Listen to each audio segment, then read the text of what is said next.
ಬಡ ದಿನದಲಿತ ಅಲ್ಪಸಂಖ್ಯಾತ ದುಡಿಯುವ ವರ್ಗಕ್ಕೆ ಸವಲತ್ತು ಕೊಡುವ ಕಾಂಗ್ರೆಸ್ ಪಕ್ಷಕ್ಕೆ ಬೆಂಬಲಿಸುವಂತೆ ಎನ್ಆರ್ಇಜಿ ಕೆಲಸದಲ್ಲಿ ತೊಡಗಿರುವ ಮಹಿಳೆಯರಲ್ಲಿ ಪಕ್ಷದ ರಾಜ್ಯ ಮಹಿಳಾ ಘಟಕದ ಉಪಾಧ್ಯಕ್ಷರಾದ ಶ್ರೀದೇವಿ ನಾಯಕ್ ಮನವಿ ಮಾಡಿದರು.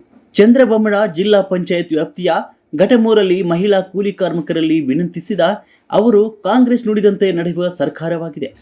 ವಿದ್ಯುತ್ ಬಸ್ ಉಚಿತವಾಗಿ ನೀಡಿದೆ. ಬಡತನದ ನಿವಾರಣೆಗೆ 2,000 ಕೊಡ್ತಾ ಇದೆ. ಈಗ ಕೇಂದ್ರದಲ್ಲಿ ಕಾಂಗ್ರೆಸ್ ಅಧಿಕಾರಕ್ಕೆ ಬಂದರೆ ಪ್ರತಿ ಕೂಲಿಕಾರರಿಗೆ ವರ್ಷಕ್ಕೆ 1 ಲಕ್ಷ ಕೊಡುವುದು ಗ್ಯಾರಂಟಿ ಎಂದರು.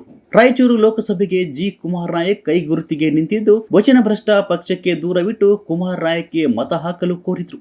ಪಕ್ಷದ ರಾಜ್ಯ ಪ್ರಧಾನ ಕಾರ್ಯದರ್ಶಿ ಮಂಜುಳಾ ಅಂಬರೀಶ್ ಇತರರು ಹಾಜರಿದ್ದರು.